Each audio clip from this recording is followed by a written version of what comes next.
We're a family of 5 that sold their 1-acre suburban farmstead in search for less. We bought a 5th-wheel camper, renovated it, and live in it full-time on wide-open farmland. We share our love for learning about a simple, natural, and sustainable lifestyle in hopes to inspire others. Welcome to our story. Welcome to The Seed That Sprouted. Hey everyone, it's Farmer Maggie. It's really late at night. I have the kids asleep. I'm in my bedroom, and today has just been one of those days on the farm. I had planned to upload a video to show you our DIY high tunnel. We had started on it a few weeks ago. We've had this really early spring. The weather has been nothing short of amazing. And we got lazy, and we knew that we were going to get a cold snap again. But again, we got lazy. And so we had started working on the high tunnel for a weekend, and then we decided we were going to press pause and work on it the next weekend. And this whole time I've been filming, and we were going to finish it up this weekend and get it strapped up and ready for a full season of growing.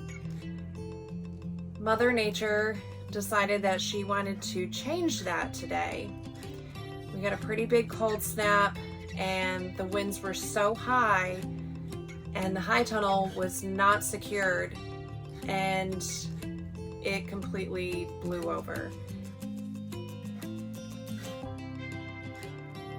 I was already pretty upset about the cold snap that we were getting. I had planned to put a lot of plants in the ground, but I decided, you know what, it's probably better safe than sorry to wait. And I was frustrated that I had to wait. I'm a market gardener, so waiting is not what my customers want. And so I was already frustrated with that. And then I walked outside and I saw the high tunnel, and it was just a really low moment on the farm. Not everything is green gardens and lush pastures on the farm.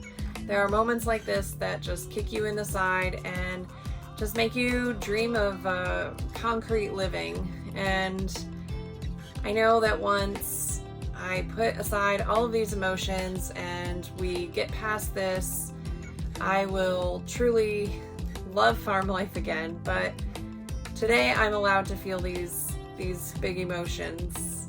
Needless to say, I called Farmer Josh and I told him what had happened. He was pretty upset because he was on his way home with more materials to finish the high tunnel tonight because he was home from work early. He came home and we decided to just pick things up and try to put them back together. And I will say that I am so thankful for his optimism because he really helped pick me up as well. I am not going to present to you a DIY high tunnel video.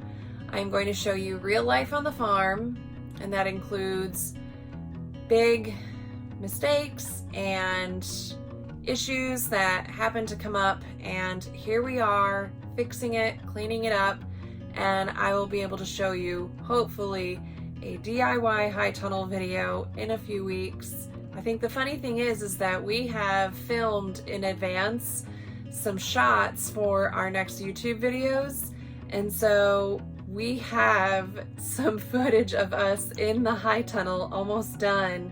It's just kind of surreal and confusing when you go to look at our next videos in the future. Is the high tunnel when it was almost done, but now it's completely blown over. So thank you everyone for sticking with us. This is real life on the farm, and I hope to see you on Friday, March 17th for a really big and exciting announcement that we have to make.